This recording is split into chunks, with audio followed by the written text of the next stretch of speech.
მოგესალმებით მომავალი ტივის ეთერიდან ეს გადაცემა კვირის მოვლენაა მე მისი წამყვანი ნათია სტეფანიშვილი გახლავართ. საქართველოს დელეგაცია გერმანიაში იმყოფება. დელეგაციის წევრები ქალბატონი თამარ სანიკიძის ხელმძღვანელობით ბავარიის განათლების, კულტურის, მეცნიერებისა და ხელოვნების სამინისტროში სახელმწიფო მდივანს გეორგ აიზენრაიხს შეხვდნენ. სამუშაო შეხვედრაზე ორი ქვეყნის წარმომადგენლებს მიერ განხილული იქნა პროფესიული განათლების მხარდაჭერისა და განვითარების მიზნობრივი პროგრამა.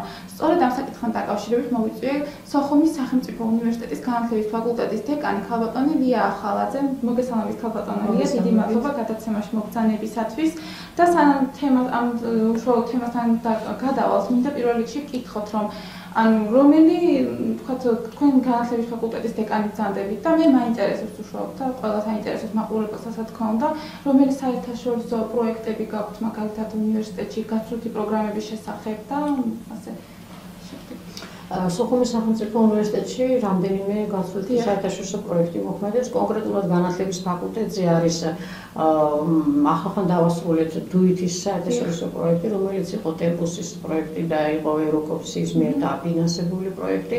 ის ითვალისწინებდა მულტიკულტურული განათლების, დანერგვისა და განვითარების სწავლების საკითხს საქართველოში.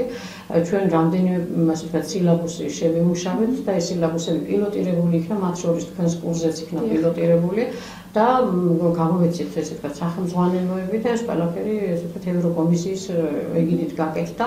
ამ პროექტის ფარგლებში უნივერსიტეტის ამ ფაკულტეტის განათლების ფაკულტეტის პროფესორას, აკადემიურ პერსონალს ჰქონდა კავშირი ევროპის სხვადასხვა ქვეყნების წარმომადგენლებთან, გერმანელებთან, მათ შორის ავსტრიელებთან, ისრაელის წარმომადგენლებთან, ინგლისელებთან, ჰოლანდიელებთან და ესტონელებთან. ანუ ეს იყო ძალიან დიდი კონსორციუმი, რომელშიც ჩართული იყო 20-ზე მეტი ეს ვთქვათ უმაღლესი სასწავლებელი და არასამთავრობო ორგანიზაცია. საინტერესო არის ის ფაქტი, რომ ამ პროექტმა ბევრი რამ შეზინა ჩვენ უნივერსიტეტს გარდა იმისა, რომ მეგობრები შევიძინეთ ვთქვათ გერმანიაში, ჰოლანდიაში, ავსტრიასა და ისრაელში. გარდა ამისა, ჩვენ გავიზიარეთ ის გამოცდილება, რომელიც მათ აქვთ, როგორც ბაკალავრიატის, ასევე მაგისტრატურისა და პროფესიული საგანმანათლებლო სისტემის დონეზე. გავეცანით მათ სისტემას და გავეცანით ესე ვთქვათ ბევრი ისეთ სიახლე, რომელიც შემდგომ დავნერგეთ ფაკულტეტზე, რომელიც იქ იყო ესე ვთქვათ აპრობირებული და მათ ამის შესახებ გამოცდილება ჰქონდათ. მეორე პროექტი, რომელიც ეხლა ხან ესე ვთქვათ დაფინანსდა ევროკომისიის მიერ, ეს გახლავთ ისრაელის ესე ვთქვათ ჩვენი წამყვანი ორგანიზაცია არის ისრაელის ხაიფას უნივერსიტეტი. ეს პროექტი 2015 წლის ზაფხულში იქნა ესე ვთქვათ ევროკომისიის მიერ დადებითად შეფასებული და პრაქტიკულად ჩვენ უკვე ოქტომბრის ბოლოდან შევდგებით მუშაობას და შეხვედრებს, რომ დავგეგმოთ განვახორციელოთ ის, რაც ესე ვთქვათ პროგრამაში გავწერეთ. ეს პროექტი ითვალისწინებს ინკლუზიური განათლების მასწავლებლების, ინკლუზიური განათლების, ასე ვთქვათ, სტუდენტების და იმათ ჩართულობის გაზრდა, სოციალურად დაუცველი სტუდენტების, საზღვრისპირა რეგიონებში ხელმოკლე, ასე ვთქვათ, ახალგაზრდების ჩართვას, ასე ვთქვათ, ამა თუ იმ საქმიანობაში და ამ მიმართულებით, ესე ვთქვათ, იმ გამოცდილების გაზიარებას, რაც ევროპის უნივერსიტეტებს და ისრაელის უნივერსიტეტებს გააჩნიათ. ვფიქრობ, რომ ეს პროექტი ძალიან დიდ კვალს დატოვებს ჩვენი ფაკულტეტის საქმიანობაზე, ასევე საინტერესო არის სტუდენტებისათვის ის გაცვლითი პროგრამები, რომელიც ხორციელდება Erasmus+-ის ფარგლებში ჩვენს უნივერსიტეტში. ამას ყურირებს საგარეო საქმეთა განყოფილება ფაკულტეტში უნივერსიტეტში და აქ არის Erasmus-ის არამედ იანუს პირველი და იანუს ორი პროგრამები და საგარეო საქმეთა განყოფილება და კულტურათა შორისი კომუნიკაციების განყოფილება ამას არეგულირებს. და სტუდენტები, რომლებიც დაინტერესებული არიან სხვადასხვა სპეციალობებით, თუ ამ პროექტებში არის ესე ვთქვათ მათი ინტერესების თანხმობა არის, ისინი მიემგზავრებიან უცხოეთში სასწავლებლად. მაგრამ აუცილებელი არის ბუნებრივია ენის ცოდნა. ახლა ბალტიის ქვეყნებში რუსული ენითაც ზოგჯერ ხდება ხოლმე გაცვლითი პროგრამები, მაგრამ ევროპის ქვეყნებში ძირითადად ინგლისურის ცოდნა არის აუცილებელი. ინგლისურის ცოდნა დიახ. მადლობა. გადავიდეთ თემასთან დაკავშირებით, ანუ თავდაპირველად განათლების მინისტრის შესახებ, ანუ ვიზიტის შესახებ რომ გითხრათ, ორიოდეს იყო გერმანიაში. როგორც ჩანს, განათლებისა და მეცნიერების სამინისტროს ძალიან დიდი ხანია აქვს აღებული ეს კეიზი, რომ პროფესიული საგანმანათლებლო სისტემა განავითაროს საქართველოში. დაგეგმილი იყო ეს სერიოზულად ნაფიქრი, როგორ განავითაროს, მე შეისწავლეს რომელ ქვეყანაში უფრო ყველაზე მეტად იყო ეს პროფესიული საგანმანათლებლო სისტემა განვითარებული და ცნობილი ფაქტია, რომ ეს გერმანიაში არის ყველაზე კარგად და კონკრეტულად ბავარიის, ესე ვთქვათ, ლანდში შესაბამისად, სწორედ იქ გაემგზავრა ჩვენი მინისტრი, რაც მიუთითებს იმაზე, რომ კარგად არის შესწავლილი ეს საკითხი და სწორედ იმიტომ, ასე ვთქვათ, განხორციელდა ეს ვიზიტი. მიმაჩნია, რომ ამ ვიზიტის ფარგლებში ჩვენ შეიძლება ის დიდი გამოცდილება გავიზიაროთ, რომელიც გერმანელებს აქვს ამ მიმართულებით, არამარტო პროფესიული განათლების, არამედ ზოგადად დუალური განათლების თვალსაზრისით, რაც ითვალისწინებს როგორც თეორიულ სწავლებას, ასევე პრაქტიკულ სწავლებას და ეს შეიძლება ჩვენთან ბაკალავრიატის დონეზეც კი დაიგეგმოს, თუ კი რა თქმა უნდა სურვილი იქნება და თუ კი ამას განახორციელებს განათლებისა და მეცნიერების სამინისტრო. მიმაჩნია, რომ ეს ვიზიტი არის ძალიან მნიშვნელოვანი, რადგანაც ამით ისევ გავიმეორებ, ვუღებთ კარს ახალგაზრდებს პროფესიულ დონეზე დაეუფლონ გარკვეულ სპეციალობას, დააგროვონ გამოცდილება და შემდგომ გადადგან ნაბიჯი ბაკალავრიატის საკენ. ანუ პირდაპირ სკოლიდან ბაკალავრიატში ის აბიტურიენტები, რომლებიც შედარებით ესე ვთქვათ დაბალი მოსწრებისანი არიან და ან ვერ ახერხებენ ამ ეტაპზე სწავლის გაგრძელებას უსახსრობის გამო, შეიძლება ისინი დასაქმდნენ სწორედ ისწავლონ პროფესიულ საგანმანათლებლო პროგრამაზე, დასაქმდნენ ესე ვთქვათ დამსაქმებლებთან ერთად, რომლებიც ჩართულიანი არიან პროფესიული საგანმანათლებლო პროგრამების განხორციელების საკითხებში და დასაქმდნენ მათთან და ამის შემდგომ გააგრძელონ სწავლა ბაკალავრიატის დონეზე. ანუ ამ თვალსაზრისით ეს არის მისასალმებელი ჩვენი მხრიდან მივესალმებით ამ ვიზიტსაც და მივესალმებით ზოგადად ამ კუთხით გადადგმულ ყველა ნაბიჯს. მე ვფიქრობ, რომ ეს დაიხვეწება, გამოცდილება იქნება გაზიარებული, საკანონმდებლო დონეზე უნდა იქნეს შემუშავებული ეს და ის მექანიზმები, რომელიც ჩვენ გერმანელ კოლეგებს აქვს ამ თვალსაზრისით ჩამოყალიბებული და ამას დიდი ტრადიცია აქვს გერმანიაში, საუკუნეზე მეტი ტრადიცია აქვს, ეს მექანიზმები უნდა იქნეს გადმოღებული, მაგრამ არა პირდაპირ წესით, არამედ გადმოღებული, გათვალისწინებული უნდა იყოს ჩვენი რეალობა. და ამ რეალობაში, ესე ვთქვათ, უფრო მოქნილი მექანიზმები ჩამოვაყალიბოთ იმისათვის, რომ ინტერესი სკოლა დამთავრებული აბიტურიენტებისა გაიზარდოს პროფესიული საგანმანათლებლო პროგრამებისადმი. თვითონ მინდა გადავიდეთ ვიზიტთან დაკავშირებით, ანუ ერთ-ერთი მთავარი ვიზიტის მიზეზი იყო ის, რომ დუალური პროფესიული განათლების დანერგვის პერსპექტივა საქართველოში. აი თუ შეგიძლიათ რომ ვთქვათ გაგვიმარტოთ, აი თვითონ მაყურებელსაც განვიმარტოთ დუალური განათლების მნიშვნელობა, ანუ ზოგადად რა არის დუალური განათლება და რამდენად დადებითად აისახება იგი საქართველოს ეკონომიკაზეც. დუალური განათლება ითვალისწინებს და ეს განათლებაც ის გერმანიაში არის ყველაზე კარგად ესე ვთქვათ განვითარებული, თუმცა სხვა ქვეყნებსაც აქვს, მაგრამ გერმანიაში ყველაზე კარგად არის ეს მოწესრიგებული ესე ვთქვათ ეს საკითხი. დუალური განათლება ითვალისწინებს როგორც თეორიული, ასევე პრაქტიკულ სწავლებას, როდესაც საგანმანათლებლო პროგრამის განხორციელებაში ჩართული არის დამსაქმებელი.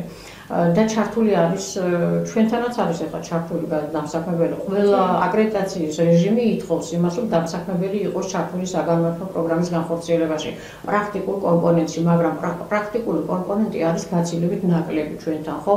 და აი პროფესიულ საგანმანათლებლო პროგრამაში პრაქტიკული კომპონენტი არის ძალიან დიდი. და აი ამ დიდ ნაწილში აუცილებლად უნდა იყოს დამსაქმებელი ჩართული და უნდა ჩანდეს ინტერესი დამსაქმებელისა, რომ მას სწორედ ეს სპეციალობა, ეს პროფესია აინტერესებს მას.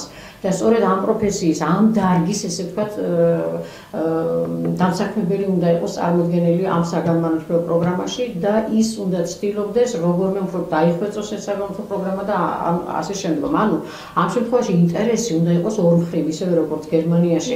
ანუ ბაზარზე, რომელ სპეციალობებზე არის მოთხოვნა, ანუ დამსაქმებელს, რომელ სპეციალობაზე აქვს ინტერესი, აი ამ დამსაქმებელსა და პროგრამის განხორციელებელს შორის ინტერესთა თანხმდომა უნდა არსებობდეს. დუალისტური განათლება პირველ რიგში სწორედ ამას ითვალისწინებს, რომ თეორიული და პრაქტიკული ნაწილი. თეორიული ნაწილის გარდა არის განხორციელებული პრაქტიკული, უფრო მეტი რაოდენობით, ვიდრე დავუშვათ ჩვენთან 9 კრედიტიანი პედაგოგიური პრაქტიკა არის ჩვენს პროგრამებში. ხო, 9 კრედიტიანი პედაგოგიური პრაქტიკა არ არის საკმარისი დუალური, ასე ვთქვათ, დუალური განათლებისათვის. აქ უფრო მეტი პრაქტიკული კომპონენტი უნდა იყოს წარმოდგენილი და ეხლა ეს ძირითადად პროფესიულ საგანმანათლებლო პროგრამებში განხორციელდება ეს. და რაც შეეხება ბაკალავრიატის დონეზე, გერმანიაში რამდენიმე უნივერსიტეტში ბაკალავრიატის დონეზეც არის დუალური განათლება და ესეც ძალიან კარგი იქნება, იმიტომ რომ პრაქტიკული კომპონენტის ჩართვა უფრო ზრდის სტუდენტებისა და აბიტურიენტის ინტერესსაც ამ თუ იმ პროგრამისადმი, რადგანაც მას ეძლევა შესაძლებლობა უფრო ახლოს გაეცნოს თავის სპეციალობას, უფრო მეტად იქნეს ჩართული თავის სპეციალობაში და ის თეორია, რასაც ღებულობს უნივერსიტეტში, უფრო პრაქტიკულად განხორციელდეს დამსაქმებელთან.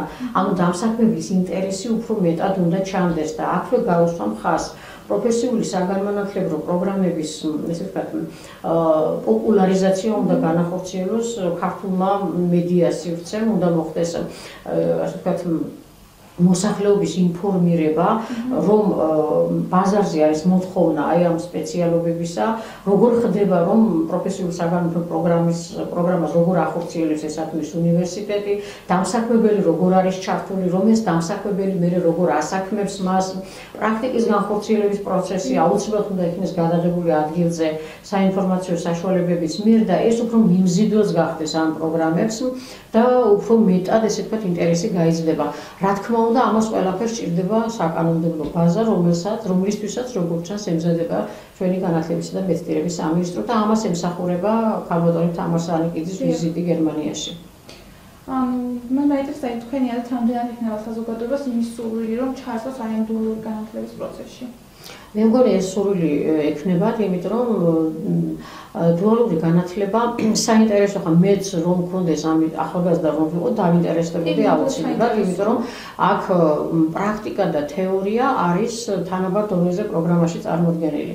საგანმანათლებლო პროგრამაში წარმოდგენილი. ეს საინტერესოა, რადგანაც ახლა დღესაც ჩემ სტუდენტებში, ბევრ სტუდენტში ხვდები იმას, რომ თეორიულ სწავლებასთან ერთად პრაქტიკაც აინტერესებს.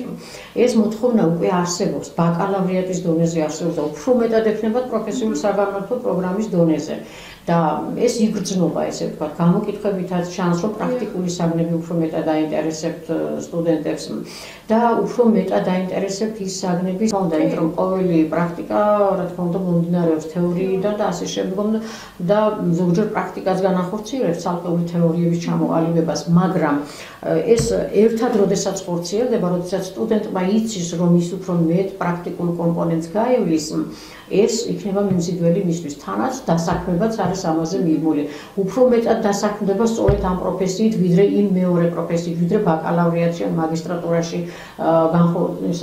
სამაგისტრო პროგრამის პროფესიით და ეს სპეციალობით და ასე შემდგომ. ანუ ეს ინტერესი ჩანს სწორედ დასაქმებაზეა ეს ყველაფერი მიღებული, იმიტომ რომ ყველა აბიტურიენტი, რომელიც აბარებს უმაღლეს სასწავლებელში ან აბარებს პროფესიულ საგანმანათლებლო პროგრამაზე, ფიქრობს იმაზე, გამოადგება თუ არა ეს სპეციალობა მას მომავალში დასაქმების პროცესში. სად დავსაქმდები? კითხვას სვამს აბიტურიენტი. სად დავსაქმდები? და დასაქმება ჩვენს პროგრამებში არის ყველგან გაწერილი. და ბუნებრივია, ეს დასაქმების პრობლემა არის პირველი საკითხი. მომავალში რას გააკეთებს ის? მომავალში რამდენად ექნება უზრუნველყოფილი ცხოვრება და ასე შემდგომ, ხო? და ბუნებრივია, თუ ეს იქნება, თუ კარგად იქნება ეს გაწერილი, როგორც კანონში, ასევე საგანმანათლებლო პროგრამაშიც, რომ თეორია და პრაქტიკა დუალური საგანმანათლებლო პროგრამა სწორედ ამას ითვალისწინებს, ინტერესი უფრო მეტი იქნება და რეალობად ჩემი სტუდენტები უფრო მეტ პრაქტიკას ითხოვენ. კი, რა თქმა უნდა, უფრო საინტერესოა, იმიტომ რომ პრაქტიკა ძალიან მნიშვნელოვანია, თან სწავლის პროცესსაც ძალიან საინტერესოა. როცა თქვა შეხება გაქვს თვითონ იმ საგანმანათლებლო რაღაცაზე პრაქტიკული, როცა უკვე თითქმის აი ფაქტობრივად მუშაობას ნიშნავს იგივე პრაქტიკა. და უფრო საინტერესოა ეს პრაქტიკულად ახორციელებ ამას და გარდა ამისა გამოცდილებაც გიგროვდება. ის რაც შენ თეორიულად ისწავლე, ის შეიძლება შენ მე შენებურად და შეიძლება რაიმე სიახლეც კი დაამატო ამას და რაღაც ახალი მეთოდიც კი შემოიტანო, ესე ვთქვათ, პრაქტიკის პროცესში. ამიტომ ვახსენე, რომ შეიძლება პრაქტიკამ რომელიმე ახალ თეორიას ჩაუყალიბოს საფუძველი და მეთოდსაც სწავლების მეთოდები, მაგალითად, სწავლების მეთოდები ყველა პრაქტიკიდან მოდიოდა, პედაგოგიური პრაქტიკიდან. დიდი მადლობა და მაინტერესებს თქვენი ბოლოს ან ბოლო კითხვა მაქვს ესეთი შეაფასეთ განათლებისა და მინისტრის ვიზიტი გერმანიაში აღნიშნულ საკითხთან დაკავშირებით. მივესალმებით, რა თქმა უნდა, მინისტრის ვიზიტს ამ კუთხით და განსაკუთრებით რომ ყურადღება დაუთმო პროფესიულ განათლებას, მივესალმები ამას და ეს არის ძალიან მნიშვნელოვანი ნაბიჯი ჩვენი ახალგაზრდებისთვის, როგორც ჩანს ძალიან ბევრია ამ მიმართულებით ნაფიქრი და წარმატებებს უსურვებთ ამ კუთხით და ვფიქრობ, რომ ეს არ იქნება პირდაპირ გადმოტანილი, ესე ვთქვათ, ეს მექანიზმები და ეს გამოცდილება და აუცილებლად გათვალისწინებული იქნება ის რეალობა, რომელ რეალობაში ჩვენ ვცხოვრობთ და აუცილებლად იქნება საკანონმდებლო ბაზა შექმნილი, ის საკანონმდებლო ბაზა, რომელიც დაეხმარება ამ პროფესიული საგანმანათლებლო სისტემისა და დუალური განათლების განვითარებაში. ამ კუთხით წარმატებებს ვუსურვებთ ჩვენს დელეგაციას გერმანიაში. დიდი მადლობა გადაცემაში მობრძანებისათვის. ეს იყო კვირის მოვლენა. კარგად ბრძანდებოდეთ.